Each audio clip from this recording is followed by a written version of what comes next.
So now we will read the divisibility rule. So what is this divisibility rule? Through this divisibility rule, we can find out if a number is divisible by some number or not, right? Suppose I am giving you some number n, and I want to know that this number n is divisible by 2 or not, right? So every number like 2, 3, 5, 6, 4, all these numbers, right? So they have different rule for divisibility, right? So how we can find out that this number is divisible by 2 or not, right? So first of all we should know this, right? ये देखो बचपन में करा था कि जब किसी number को किसी नंबर से डिवाइड करते हैं तो किस चीज को क्या बोलते हैं, ठीक है? सो this will be divisor and this will B dividend. तो ये एग्जाम में बहुत जगह यूज होगा, राइट? जो अब हम कंसेप्ट पढ़ेंगे उसमें भी, so we should remember this. Okay, so this is dividend and this is divisor. Okay, and this will be quotient and this will be remainder, right? So कितनी चीजें हो गई? 4 चीजें हो गई, ठीक है? जो अंदर होगा, ठीक है, this thing 75, this is dividend, और जिस चीज से उसको डिवाइड कर रहे हैं, right? So this will be divisor, right? और this will be remainder. Remainder मतलब शेषफल कितना बचेगा, ठीक है? देखो रिमाइंडर 0 हो जाएगा अगर कोई नंबर उसको पूरा डिवाइड कर देता है, ठीक है? जैसे 4 है, 4 को हम 2 से डिवाइड करते हैं तो इसमें रिमाइंडर क्या आएगा? रिमाइंडर 0 आएगा, राइट? और क्वोशिएंट कितना होगा इसमें? जैसे इसको ऐसे करके डिवाइड करेंगे, राइट?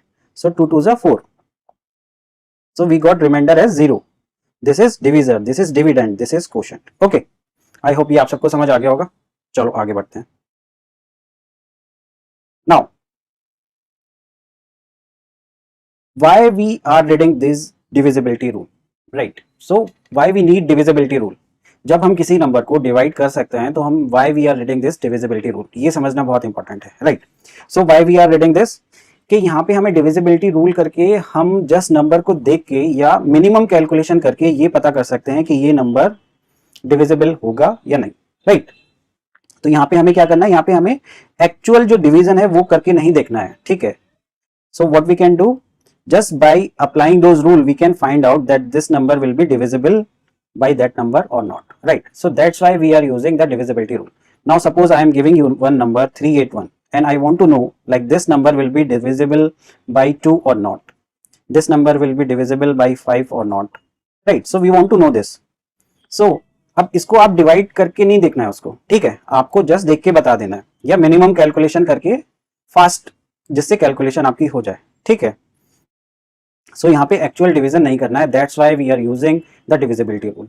अब देखिए जो डिविजिबिलिटी रूल है इसके ऊपर अगर आप देखेंगे यूपीएससी ने बहुत सारे क्वेश्चन पूछता है। कई बार क्या होता है आप ऑप्शन से भी कर सकते हो अगर आपको ये डिविजिबिलिटी रूल पता है, क्योंकि आपको कई बार क्वेश्चंस में पता लग जाता है कि जो हमारा आंसर होगा that will be divisible by 3, right? That will be multiple of 2, right?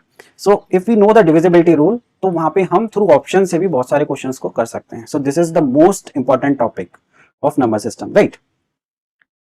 तो इसलिए हम डिविजिबिलिटी रूल को पढ़ते हैं, ठीक है?